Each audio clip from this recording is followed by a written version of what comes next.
And we are in recording now. So once again, Kim, Wisdom, just to do a little lesson here. I'm going to go ahead and, before I welcome you, I'm going to open and share my screen. When that's going to happen, you're going to go boom, and your screen is going to get forced into full screen. Okay, so let's do that. I'll do that with my opening slide.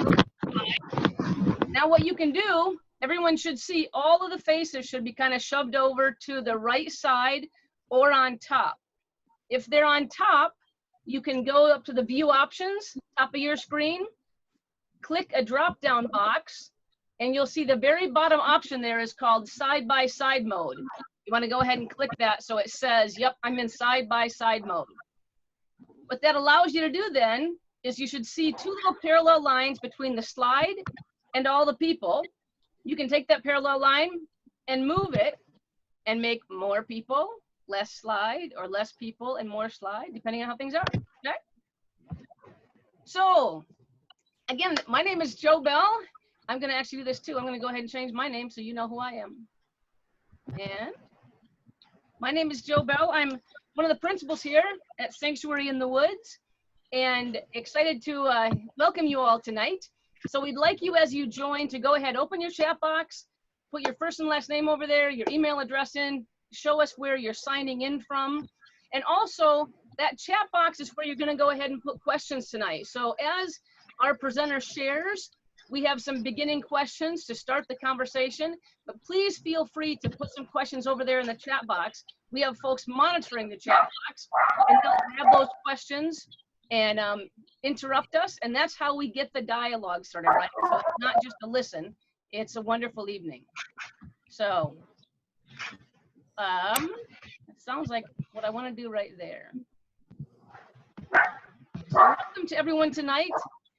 We are excited. Again, there's quite a few new faces out here tonight joining us for the first time. So I just want to give you a little quick how we came to be Sanctuary Online. Many of you know us as Sanctuary in the Woods. A few of you know us as Sanctuary at Sea from our cruises.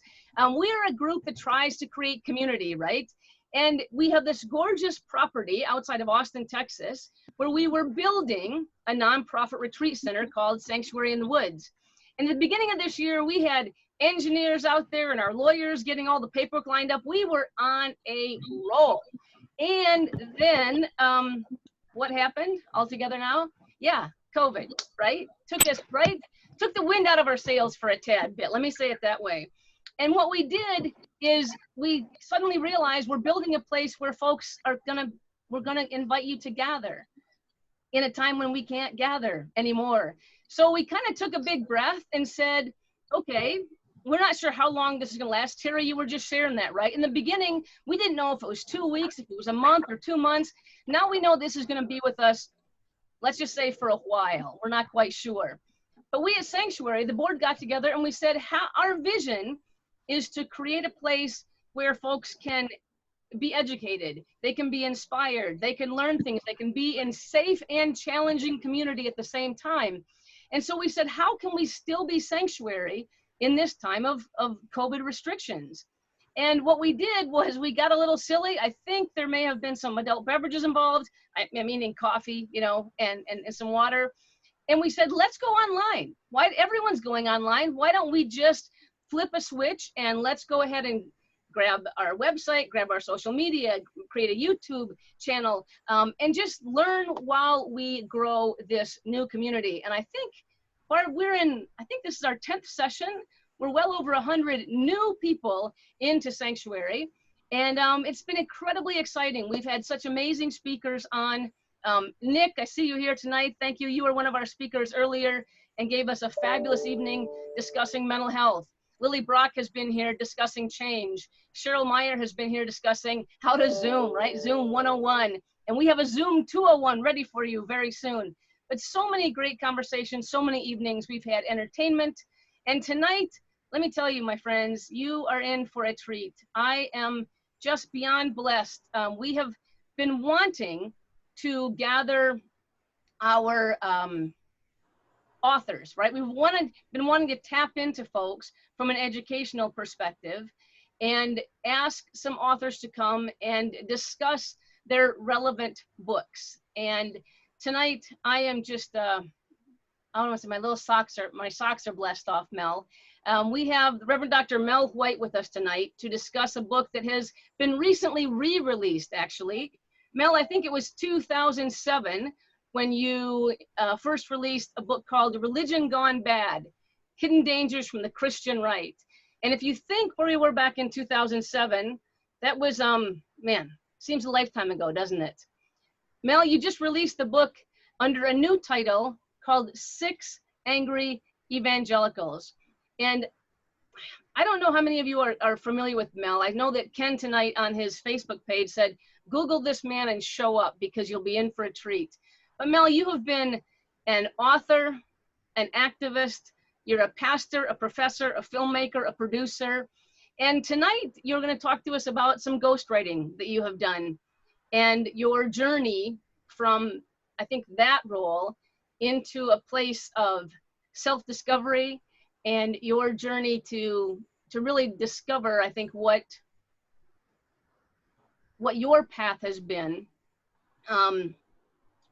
in this arena, you know. And I don't want to spill the beans here, Mel. I'd really love you to just kind of share your story a little bit and share this book. It's also possible, my friends, one of the thoughts we've had when we introduce a new book like we are tonight, many of you may not have read it yet. I encourage you. I picked it up this week, and Mel, I just have gone page by page by page by page by page. It's really incredible to read your history from your own lips and read the story of what you've discovered and the impact that it has had on our world, absolutely on our world. And so if you would offer me, my friends, Mel, before we start up, I just do want to honor that we have lost a colleague this year, or this week, I'm sorry. And just tonight, before we get into great conversation, I would love it if each of you would just take a moment with me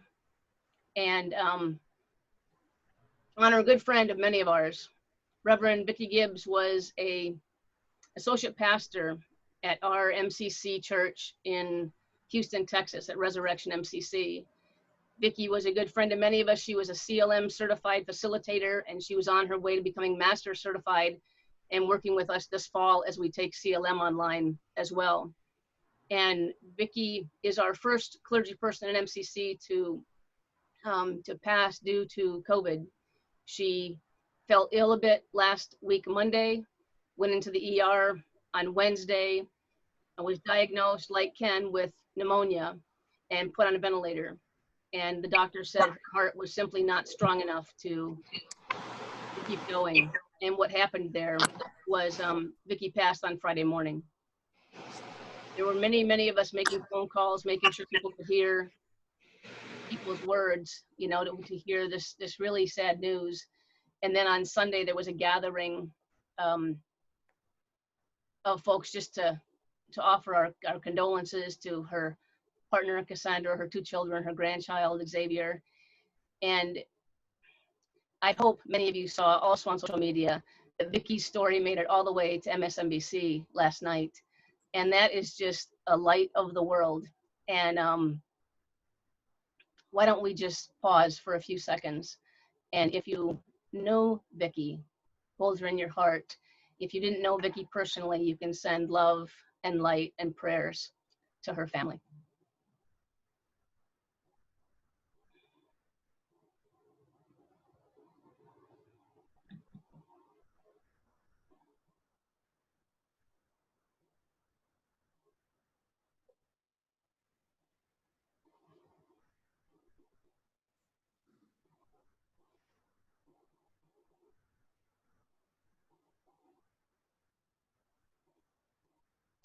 Thank you so much.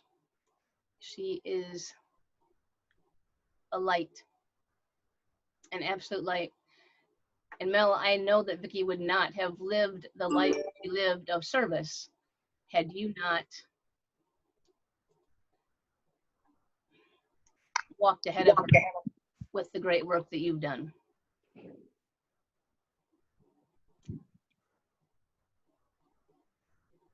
I want to welcome you, Mel, and ask maybe if you would go ahead and introduce yourself a little bit, that any of us who somehow aren't, haven't maybe had the opportunity to be with you before, go ahead and jump on in. And the rest of you, if you wouldn't mind, go ahead, you can mute yourself. And as I said, if you have questions for Mel as the conversation goes on tonight, you can put those in the chat box. We'll monitor those and we will grab those questions and make sure we get as much opportunity for Mel to answer those as possible. So you can go ahead and mute yourselves. Mel? I'm an 80-year-old man with no memory left. Who are you people? It's not fun to be 80. I turned 80 Sunday and the weather was 119 degrees. And so I thought, there's not much left of my brain. I'm afraid it's going to be fried. We live in desert Palms, Palm Desert. We came up here to visit friends on August last year, and Gary saw a sign that said open house. He is a looky-loo. He loves to go to open houses. So we went in, he saw it and said, I want to make an offer. And I said, we live in Long Beach. We have our own house in Long Beach. Why would you make an offer? He said, just wait. He made an offer and they accepted it. The next day we went home and realized we had to sell our house, and it sold in one day. And right now we suddenly find ourselves living in the desert. It was a total surprise, as living with Gary has always been surprise after surprise. We've just gone through 40 years together, and I still haven't caught on to him yet. He tricks me. It's hard to know where to start, especially when I think that so much that's happening in Washington, D.C. today and across the country today has to do with my own journey, watching it happen and feeling terrified as closer and closer we got to a really terrible moment in American history. But I'll start from the beginning. When I left my wife, I needed some kind of support to put the kids through school and to keep Lila eating. So I volunteered to ghostwrite. That is, ghostwrite for religious celebrities. Billy Graham was the first. And then Jerry Falwell, I wrote their autobiographies. I wrote Pat Robertson's autobiography. I could go on. But I saw these guys up close and personal doing their autobiographies. I didn't have to write any of their stuff, but I got a chance to really see them up close, really close. And that was a gift, because when I finally came out, then I knew their weaknesses, and it was a lot more fun to have their private phone numbers than to be on the outside looking in. Gary and I moved in together, and we realized that some of the people I'd been working for were the people who were the major source of anti-GLBT propaganda. And we didn't know what to do about it. So I said, Gary, start collecting the materials they're sending out to people. And so we can make a case to show that most of it isn't true. So we started collecting and collecting and collecting.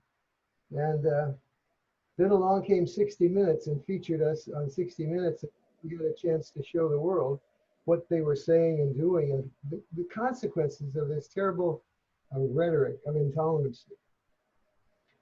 Little by little, we realized we had to do more than that. So we started Soul Force as a way of training people in relentless nonviolent resistance to take their church's policies and see if they could change them. And since then, we've had thousands of people trained in nonviolence and hundreds of people arrested at various demonstrations of the denomination. And now we have 4 amazing women running Soul Force. If you haven't looked at our webpage, www.soulforce, and meet these women, you will find them to be phenomenal. Okay. Mel, would you like me to start off with a question? Oh, please. I'm helpful. What was fascinating to me, Mel, as I read the book, and as you just jumped all the way to your work with Soul Force, which was really the end of the book the first time, right? It was kind of sharing where you wrapped the principles of where I think you were, let me just say, you said you were losing the sweetness. You were starting to have frustration with your own fight against some of these folks. And so you were losing, and you were actually gaining an edge, maybe a sharper edge than you want. And someone asked you to go back and read the works of Martin Luther King, and then you read Gandhi's principles, and that's how you wrapped all the concepts of love and nonviolence and transparency, yet into pushback. And you've got some fabulous quotes there at the very end of the book from that. But I wonder what fascinated me, Mel, was in the beginning of 6 Angry Men, when you re-released it, you spoke about these men and their own journey from just moving Christian evangelical to Christian fundamentalist. And maybe you could talk about what does that mean? Because that they were creating a fundamentalist theology within the Christian church. And then there was a time and it moved into politics. And during, I think you spoke in the Bush era, where focus on the family began to gain power. There began to be much more money, and they moved out of the church and into the political realm. And I think that's where this book shows up. From here, Joe Bell. Thank you, sir. God bless you. You started a little late. The fact is, Jerry Falwell began the fundamentalist movement of this era when he said to his evangelical brothers and sisters, "We have never been political. We are a lot of people. Now we should say people get saved, baptized, and registered to vote." And my dad was mayor of Santa Cruz. When he ran for mayor, our evangelical church said, "Carl, you shouldn't be doing that. If God wants to change Santa Cruz, let her do it." Yes. But he just ran for council anyway, and learned how evangelicals were totally opposed to political involvement at that time. Right. Falwell turned them. Falwell turned them by using,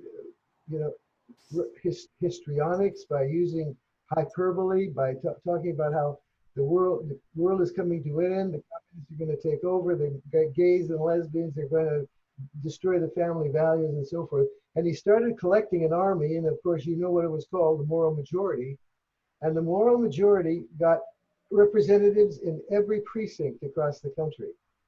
But they weren't too good at organizing, so Pat Robertson came along and said, "I'll organize them." And he started the Christian Coalition. And the Christian Coalition then took all that moral majority had done and created this rather strong army of voters. And then, of course, it went on to become, they took over every precinct but 4 in the country by simply staying after the votes.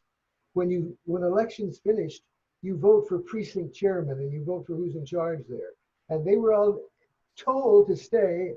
And so at that point, we had most of the state houses in the country were Democrat. And then suddenly with this new vote, most of the state houses became Republican. And of course, you know the history of the political parties. But I don't know what to say about where it's going now until we take a little bit farther. Go back for, hi, Annetta. Haven't seen you for a while. What happened to Paul Dodd? He was here. You chase him down. He's waving at you, Mel. I'm here, Mel. I've just got myself muted. Oh.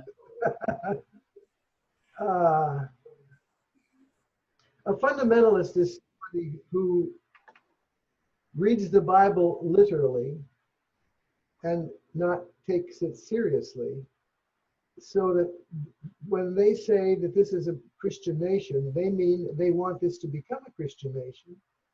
And when the Bible would be more important to the nation than the Constitution. And they want biblical law to proceed over constitutional law. And they feel like the Christian church is the only church that really should be extant here. That's why our women at SO-10 call it Christian supremacy. Once the Christians become in charge of things, you start to lose the freedom that a democracy offers. I don't want to talk anymore. Joe Bell, Yes, sir. let me tell you a secret. About 6 months ago, a camera crew came to interview me, which I've been interviewed a lot, but when the camera crew came, I couldn't get anything said without forgetting words. And Gary and I have been really worried about how many words I forget, how much I forget. He kept saying that's just old age, but it seemed worse than old age. So we went to the Mayo Clinic and took all the tests for Alzheimer's. And when the doctor came back who was in charge, he said, "You don't have any trouble remembering, you just don't listen." I wondered how those tests figure that out. But the fact is, I haven't done any of this kind of public speaking now for at least a year. And I only did this because of Tom Cole, who is such a persuasive friend of mine. And I'm here feeling like I'm fumbling with words, but more able to answer questions than I am to make speeches. I just don't make speeches or sermons anymore. Well, I had a feeling, Mel, that once we started just sharing a little bit, there'd be questions popping up in the chat box, and we have those. I want to ask you first, though, I think one of the most important things that I saw in reading the book was, again, this transition from, as you said, there are times in the book where you say that you really believe these folks, these men, had their quote unquote hearts in the right place initially.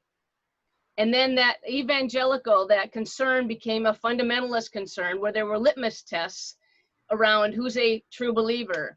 Those litmus tests moved into politics. What's a real Republican? And again, what happened was they said the concept of Francis Schaeffer using the word co-belligerency, where he said, the enemy of the enemy is my friend. And I wonder if you could just speak to that strategy, as you just said a moment ago, where we stopped being top down and we began to create grassroots organizations that made changes district by district politically. Jerry Falwell went to Francis Schaeffer. I suppose you know that word. He was a fundamentalist philosopher, theologian who had L'Abri in Switzerland, where a lot of our people went. And he said, Jerry Falwell said to Francis, "You know, we'll never win this country to Christ until we have more helpers." And Francis Schaeffer said, "Why? What's your problem?" He said, "Well, there's just not enough evangelicals around." And so Francis said, "Well, find an issue that your almost allies would be with you on. So tell the Catholics you're going to be against abortion and see how many Catholics come to your side. And then see," so they took these issues that were belligerency, they called it co-belligerency. So Falwell was leading an army with a lot of people that didn't have anything to do with religion or Christianity, right, but they knew he was against abortion. That's what co-belligerency issues are. Right, right. So would you like some questions, Mel, from the chat room? I do want to lift up that Reverend Terry just said, "Mel, your book, Stranger at the Gate, has saved many a life, hers included." So I want to give you some props for that right there. We've got a question also, Mel, asking if you've seen The Family on Netflix, if you are aware of that. It's terrifying. And? Joe, poor Joe. Poor Joe. Okay, I'm all right. A question from Jordan. How would you compare the movement of the moral majority / Christian coalition of the 80s and 90s with the current Trump coalition? You want to get right down to that, hey? That's Jordan. That is the family you serve, Mel. You know that. I'm glad you're interested. Right now, 2 television production companies want to do the story of Falwell because they realize that Falwell was the beginning of the end of our democracy. For the last 3.5 years, I don't want to outspeak myself, but the fact is our democracy is under terrible threat. You're seeing law and order being taken by the president making the decisions that the court should have made. And this whole business of having democracy under attack, under siege, is because that when you say I'm a Christian and I want this to be a Christian nation, that means I don't want any Muslims here, and I don't want any immigrants here. And so Trump came in on this wave of evangelicals believing that abortion and homosexuality were the worst things in the world. And if we could find one person with the power to end those issues, we'll vote for him, no matter what kind of moral codes he has. Mhm. So along came Trump and said, I'll take care of it. I'll get rid of abortion and I'll get rid of homosexuality. At the same time, by the way, he was saying to gay people, I'll be more friendly to you than Hillary Clinton will be. The man is a liar. There is no getting around the lies he tells. If you think I'm exaggerating, just look up Trump and liar, and you'll see that this man doesn't know the truth. For example, right now, today he said on television that we've got this COVID thing licked. It's time that we opened up and send back the kids to school and so forth. And people are looking at him and saying, like Dr. Fauci, this is not licked. This is out of control. But Mr. Trump needs desperately to have the thing ended and get back to the economy. And so what terrifies me both is that people like Jerry Falwell Jr. become a major trumpet for Trump. And that the Christians then really believed that he was going to do these good things.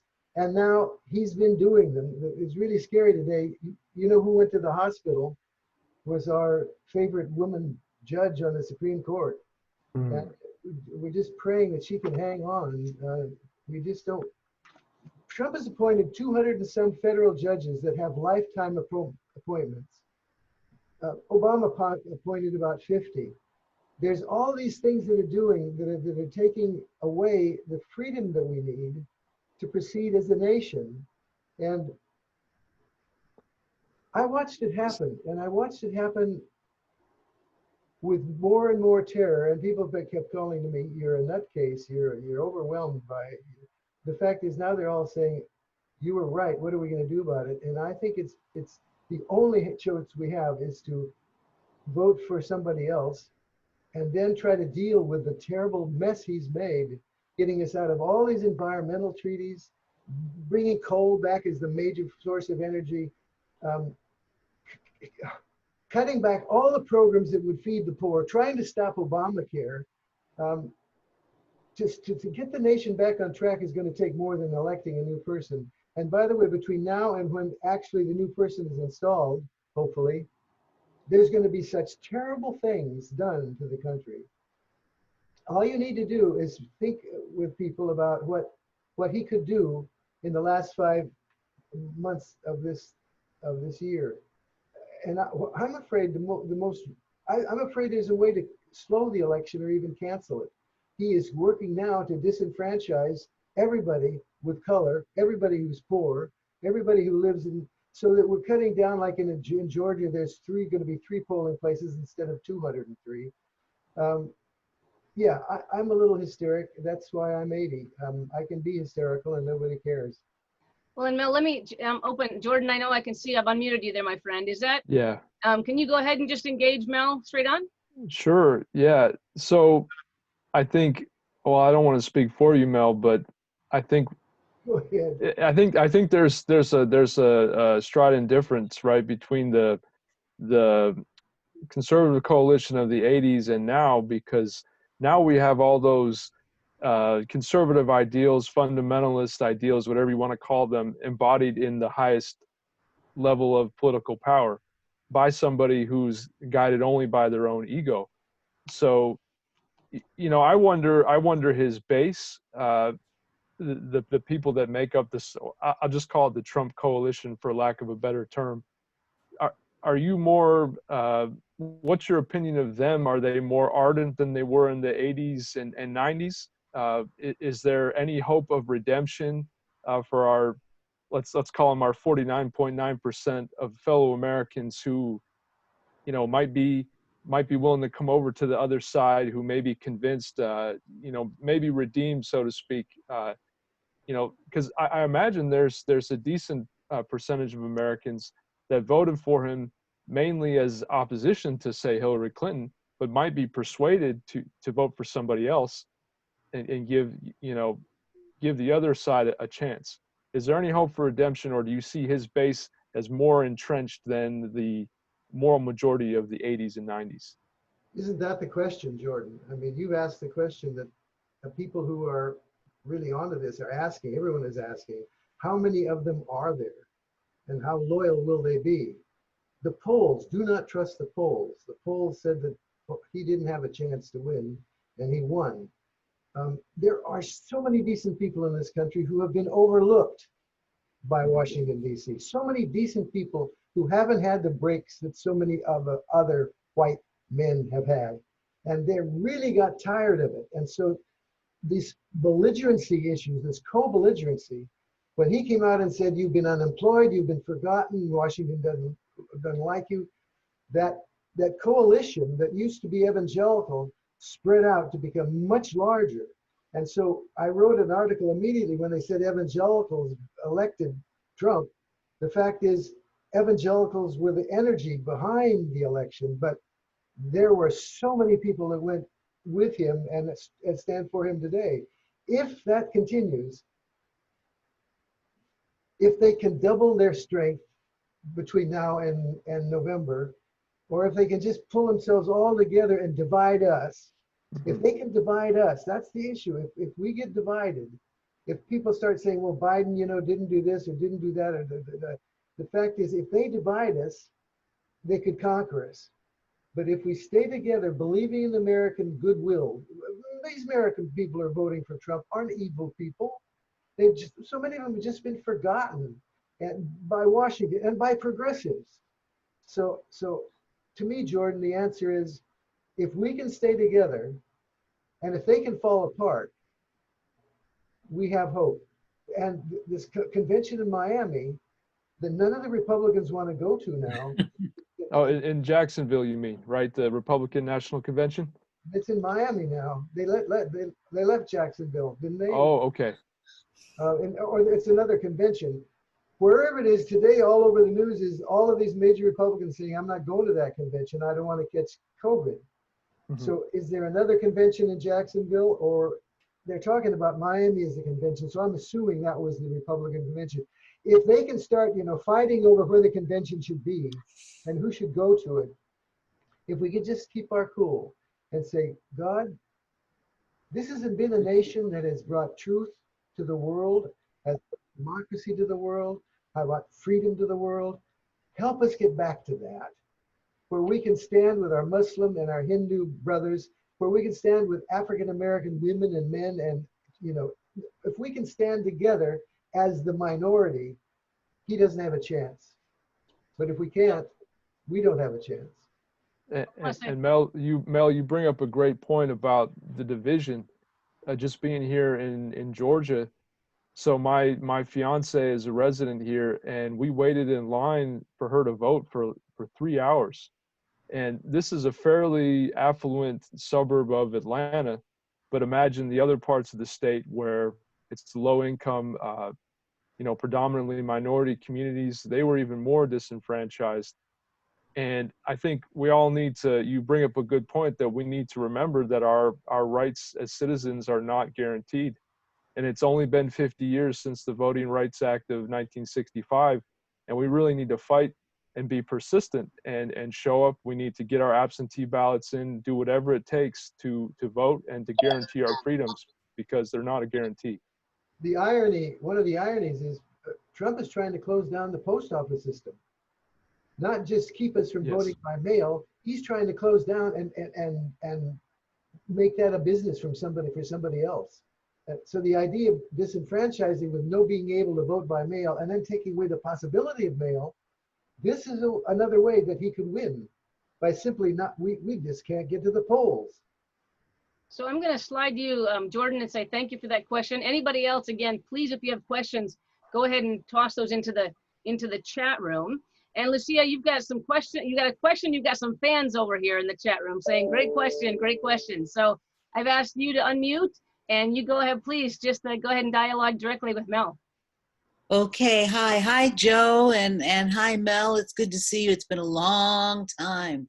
I was wondering how we can use soul force strategies to address both saving our democracy and deconstructing white privilege. And Oh, Mel, before you start, I want to offer. I love that question. So, what I want to read what you wrote in your book, because I thought it was fascinating. When you were asked to go back to Dr. King, you said the writings of Dr. King were calling you to quit talking about love and to put it into practice. And then you wrote something that I'd never heard before from Gandhi. Like you said, Gandhi was convinced that Jesus' law of love had two sides: to cooperate with all that is good and to non-cooperate with all that is evil.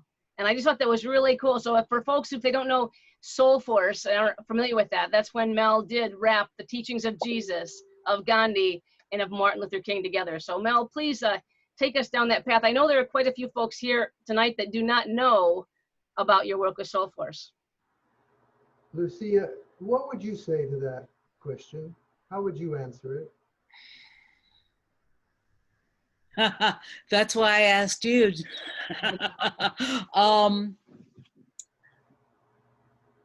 I have a sense that there's something, some other dimension that could be brought to the street activism that's going on now.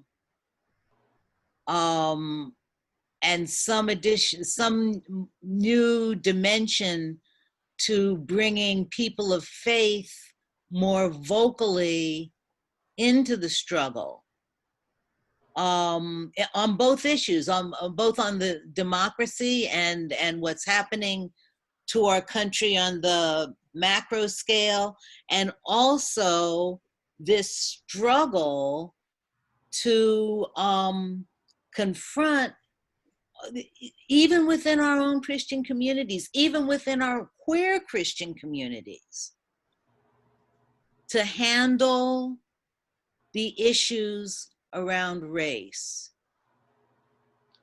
Mel, to be perfectly honest with you, let me just say this out loud, okay? And I know a lot of my old friends are here tonight, but I have suddenly realized in the last couple of weeks that, having devoted most of my adult life to MCC and to the queer movement, I look around and I find I have almost no Black friends myself. Oh, yeah. Okay? There's something we can do. I see William Knight. Hi, William. Hello, my brother. There's something, Well, there's something we can do to address it. here's a little something. One of the things that the Democrats are doing is they're writing postcards to people who are in this, in the darkest corners of these red states, telling them that we're apologizing for the white privilege we've exercised, realizing that it's not been fair. Recruiting people to vote with us means we start recognizing them as people. Our problem, we haven't recognized these people. We don't recognize immigrants as a people. We don't have any. I moved in here and I said to Gary, where we can get 2 new Black friends? And he said, what do you have, a quota? And I said, yeah, at least. We couldn't find them because we moved into an area of white privilege that we didn't even do the demographics on. So suddenly we're here in the middle of, we'd been in the city, and that was getting really awful for a couple of old farts. I mean, they were peeing on our fountain and washing their clothes in their fountain and shooting up in our driveway. We said, at our age, we got to get someplace. So right now, I think I have to get off my butt and meet as people who are outcasts like I am. As a gay man, I'm an outcast, but as a white gay man, I have privilege. So I'm always confused. But the fact is, we've got to get you and me and the others together to form this coalition. We got to be co-belligerent. I will work for your issue for Black equality.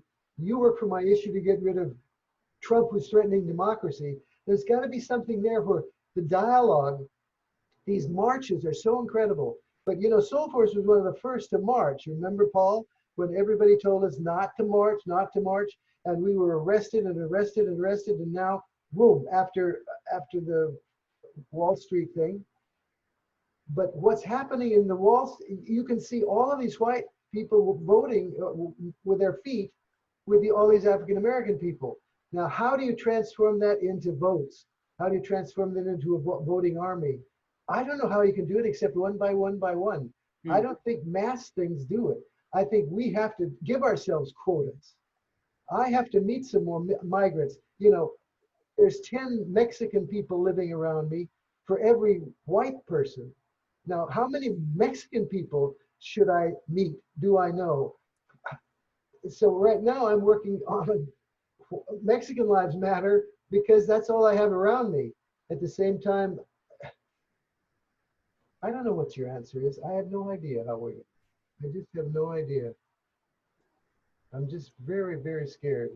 Well, if I might jump in there just a moment, because Lucia, I think you're heading toward that question. Mel, in the book, I think the shift from how do we get more people involved? How do we get more folks? And in the conversation around co-belligerency was that people didn't need to share Falwell's religious beliefs. They only had to share his prejudices. And so, as you said early on, back in that day, those prejudices were first to bring the Catholic Church and more the Baptists involved, because they were still working within the realm of the church proper, not politics yet. That was removing Roe v. Wade, right? So there was something that people that disagreed theologically, so they often weren't together, right? But they became, per se, strange bedfellows because they could gather around that desire to remove Roe v. Wade. Later on, that same then ending gay rights. So you had these two very large, I'll use your term, prejudices that many folks could gather around. And I wonder, as you posit Jordan's question, Lucia's question, there's a few more in the chat room. Is there a way to speak to that in today's world? Is there something to gather around that might mobilize large numbers? I'm interested, Lucia. Is it Lucia or Lucia? It's Lucia. Oh, Lucia. I like it better. Yeah.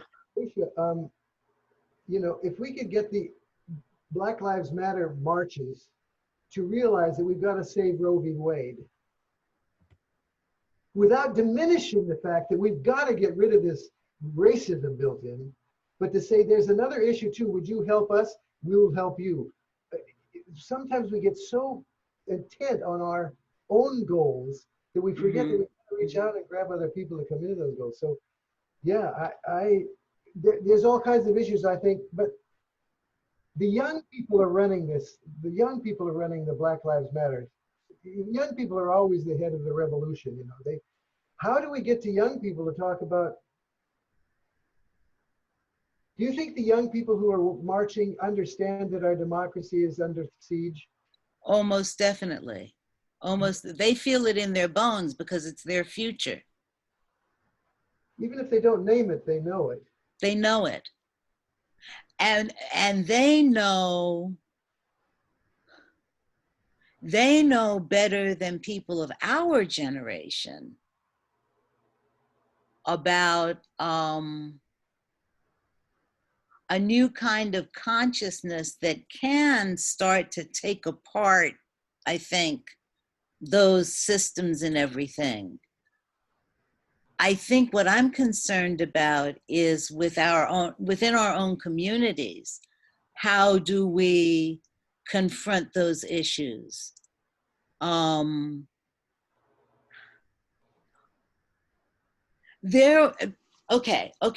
let me come at it this way. In Soul Force, there was a lot of internal work that people had to do to get to their nonviolent place inside. How can we get people to get to their anti-racist place inside? Yeah, I Thank you, spoke Lucia. to a group of African-American men who had been falsely accused and had spent a lot of time in prison. And they wanted to talk about nonviolence. And I opened my mouth and said nonviolence, and the booing was almost, you know, these people are tired of saying nonviolent, meaning give me your power, give me your guns. We'll take care of you with our guns.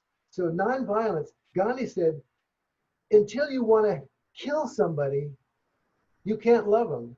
In the way Gandhi defined love, you have to be willing to shoot them before you can really love them, and that's a major issue. That's really funny. You say that to people, they think this can't be possible. But I said that to the African American guys, and they said, "We're ready then for nonviolence because we want to shoot them all." The internal work was very interesting comment. Trying to be nonviolent at this moment, trying to show love, it's just a mysterious thing. How do we show love now? It's not namby-pamby, it's not Hallmark cards. The kind of love we need is powerful love, and we need to redefine love so that when we're preaching about it, people know that that means take it to the streets, that means take it to the White House, that means take it to the voting booth. Love is voting him out. I mean, I want him dead, because I'm a nonviolent person, but I want him dead gradually, just before November. Never mind. I don't know what to do with my anger right now. That's why I had to give up leading Soul Force. I could not teach nonviolence because by then I was so angry at these guys from the right who are just lying their way. I'm praying that Biden won't debate Trump. You can't debate a liar. There's no way. A debate is trying to get to truth, and you can't debate a liar. So you can't even debate people now who only watch Fox News. Our neighbors right across this house only watch Fox News. We're trying to love them. We're trying to be friends to them. But when they start quoting back Fox News, we both just have to hold our hysteria in. Thanks, Lucia. Is there anybody else like Jordan or Lucia? If you take it from me for a while. You. Well, and William, you've got a great comment here. Reverend Dr. William Knight, Mel, I'm not sure if you know William. William, you talked about deconstructing the ways that each of our subgroups, if we're going to talk about co-belligerency, that we can gather folks around and coalesce, deconstructing the ways that each of our subgroups have a degree of privilege. Could you speak to that directly to Mel? And William, do you have a camera there? Because it's a gorgeous picture, but I'd love to see your face. Hey, William. Okay. Come on. No one's camera ready. It's COVID. There you go. I'd really planned to just lurk and observe and be a passive participant, but clearly that is not going to occur. What I meant by the comment, and Mel, you touched upon this. Yes, there is a demonstrable and measurable level of institutional discrimination that you face as a gay man. But there is also a demonstrable and measurable level of privilege that you carry as a white man.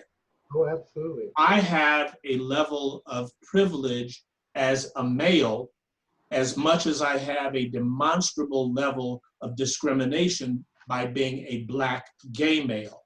So within the context of all of our identities, we all tend to have some level of privilege.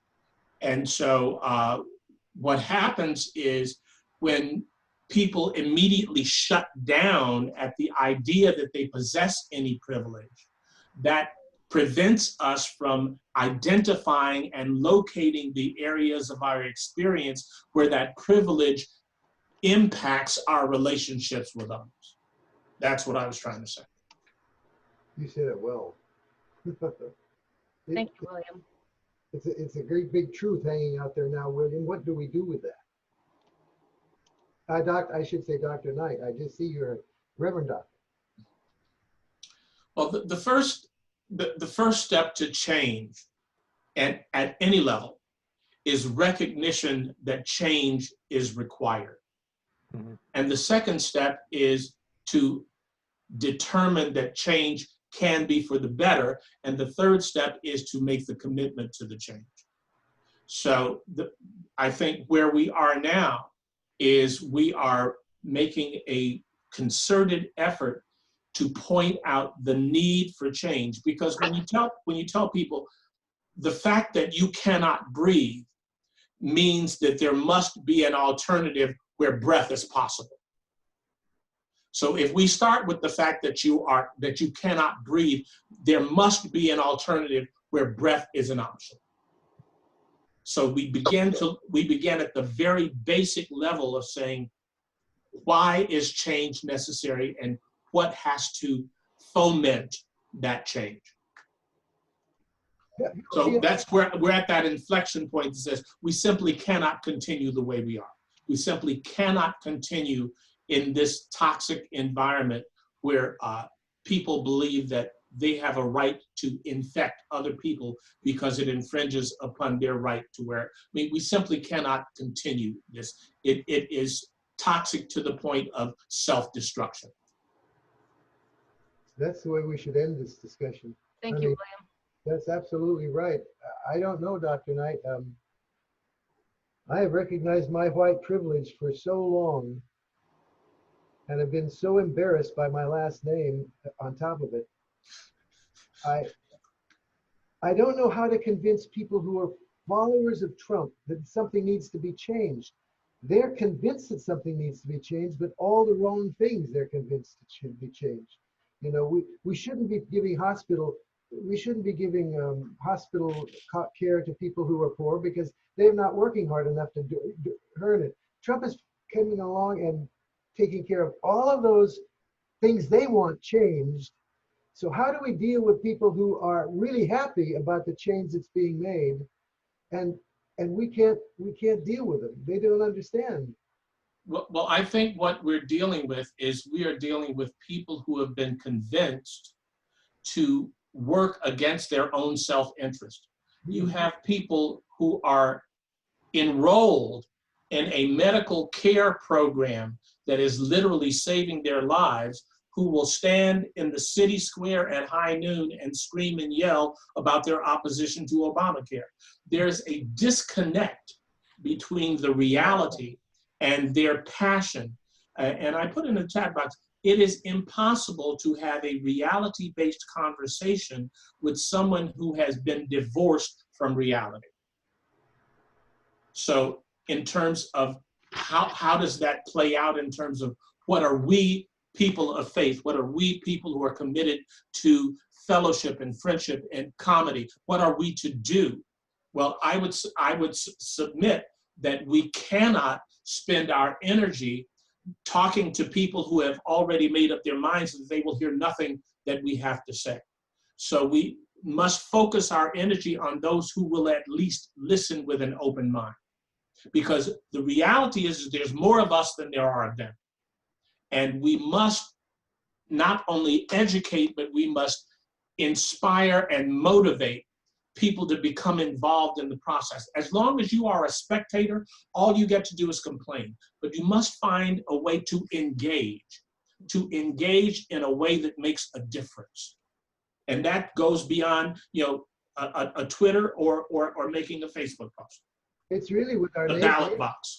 It has to start with our neighbors. We can't do it on a national plane. We have to start by finding. When I was on a 50,000 watt station, and they always have somebody opposite, somebody anti-gay, and he said, "Have you ever read Leviticus 20?" And I said, "Yes, I've read it. What does it mean to you?" It says, "A man who sleeps with another man is an abomination and should be killed." And I said, how do you feel about that passage? And he said, "I think he should be killed." Okay. Then I said, "Who should do the killing? You church people?" And he said, "No, that's why we've got to get more men of God elected into government so that they, quote, can do the killing." This is 5-6 years ago. So I finally quit debating. I finally quit talking to them. Hit the fan when I said I'm not going to talk to them anymore. because people said, how can you love people if you won't talk to them? I said, talking to them, a fundamentalist cannot change. A fundamentalist cannot change her mind. Her mind is set in cement, and the only way they change is when they meet, for example, on our issue, when they meet a lesbian and really like her. You know, when a lesbian or her daughter, their daughter becomes a lesbian. And I mean, I don't know how except to be what we're, you know, to run full steam ahead to try to build coalitions that can outvote them. I don't know anything else to do but that. You know, I am required by my own faith to love you, but I am not required to empower you or to enable you to hurt others. See, we misconceive what our biblical injunction to love one another means. To love one another does not mean to approve of your behavior. It does not mean that I accept your misunderstanding of Scripture. It means none of that. It means that in spite of that, I will love you, but I will not empower you or enable you to harm others or yourself. I hope you lead the parade for a while. William, you're getting cheers in the chat box, my friend. And I got some preacher going on. I got some preach going on. I got some hands up. I got some hankies being waved. So I wanna honor our time frame tonight. I'm just no, God bless you. Thank you for engaging. Really appreciate that. One of the things we always want to do here at Sanctuary Online is not only bring a keynote per se, or a speaker, or a great man, or a woman, or an author, but we also want to have that person be engaged and have a dialogue. One, again, that is not, I want to say, safe and challenging. That space where it's not safe and comfortable necessarily, because that's not why we're here. Especially in this last few months, someone said, my learning curve, I think it was you, Dr. Aaron, my learning curve is just vertical. And I want to be open. I want to climb that learning curve in a new way. You know, I want to be open to being wrong. I want to be challenged in my thoughts. I want to become more woke per se, more aware. And I know I'm going to fail as I take those earlier steps. I know, I expect that. And we want this place to be a place where you can fail, you can learn, you can grow. And I know, Nick, I see you being unmuted. Nancy, I see you being unmuted. We're coming up on the top of the hour, so I'd love it if either of you would want to just offer your comments, and thank you all for being here. Mel, we'll give you some love in just a moment. Nancy or Nick? Well, I'm going to defer to Nancy always. all right. There you Well, go, Nick. is this where I'm supposed to say something?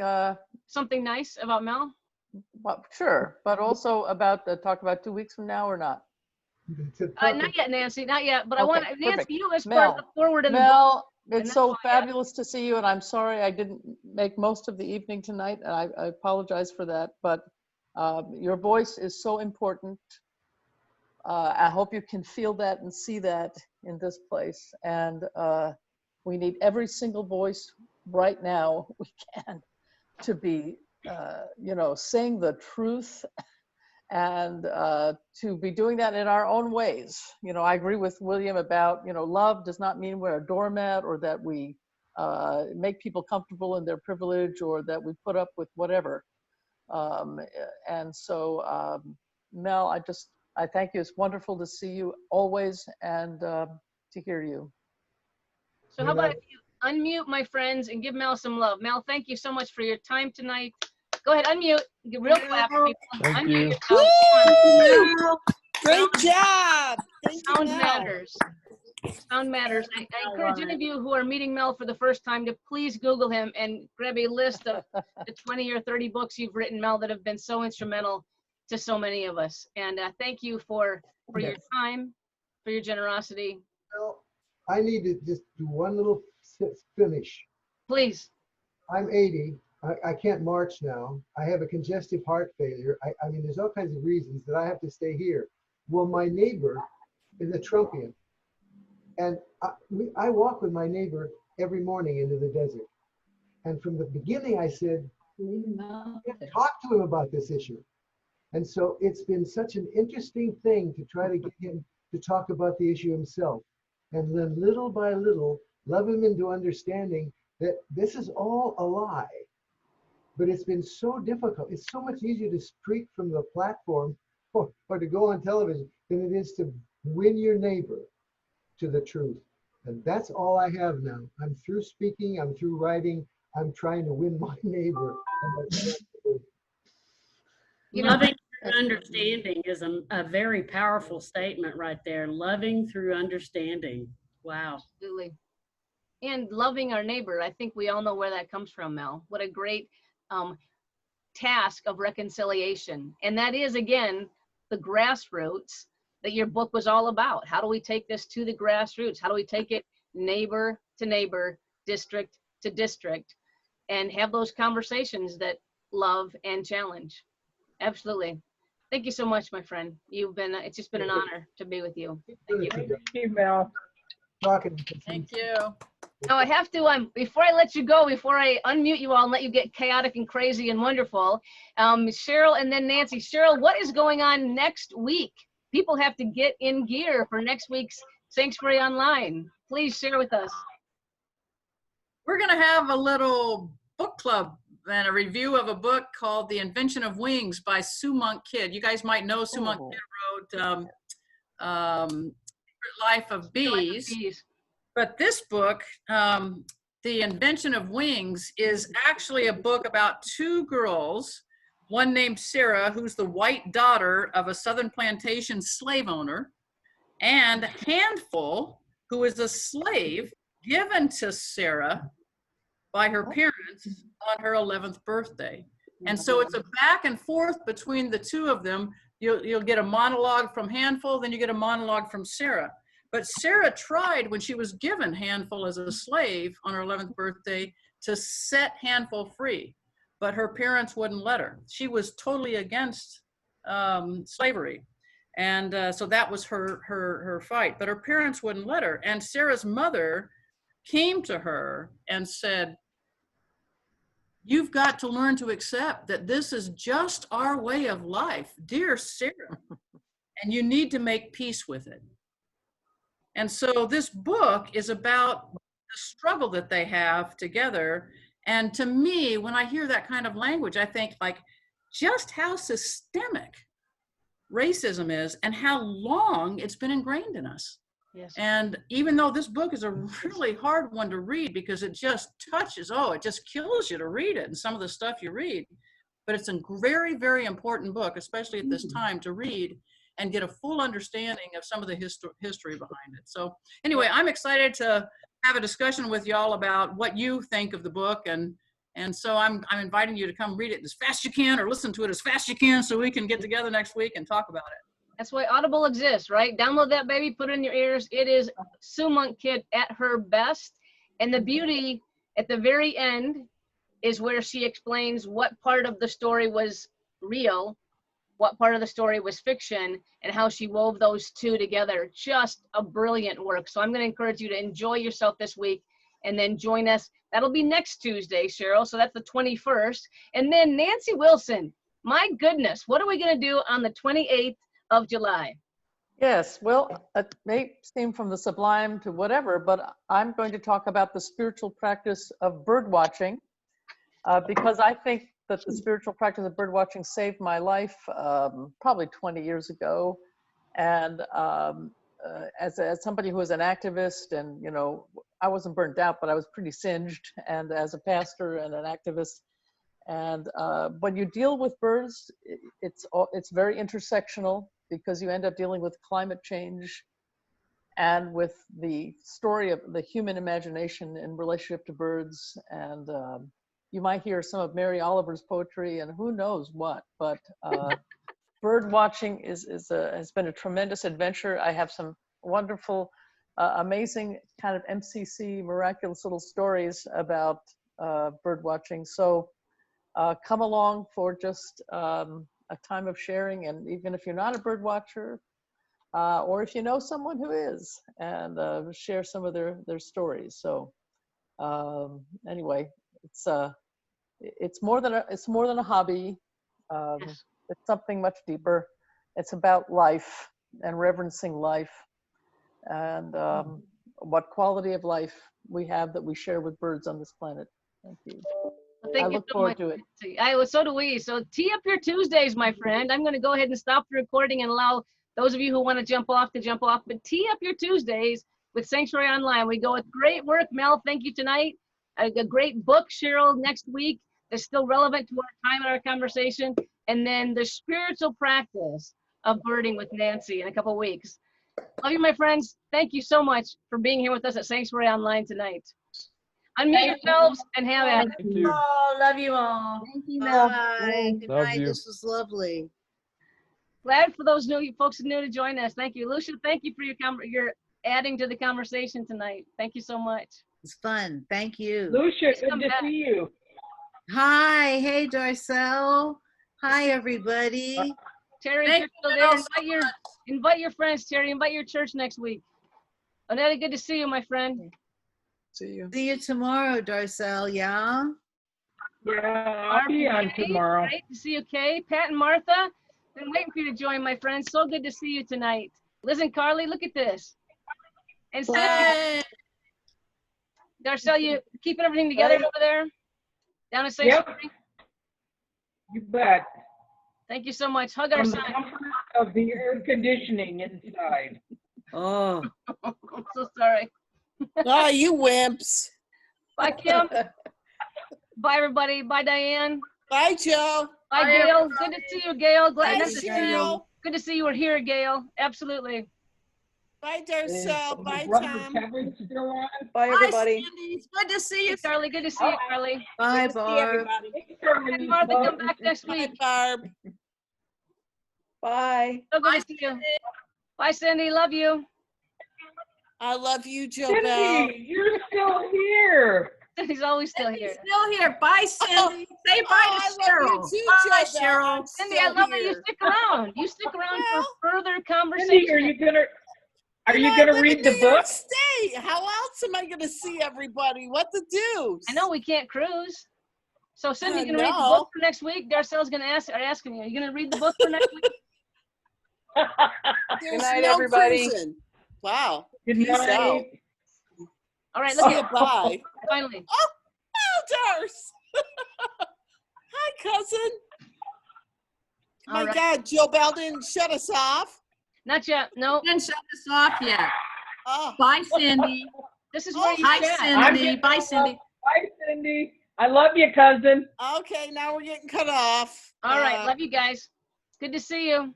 Toodaloo. Toodaloo. Thanks, Barb. Oh, Barb left. Toodaloo.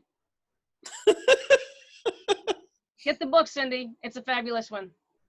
I will. All right. It's a good read. Good- See you next Tuesday. Good hon. reading.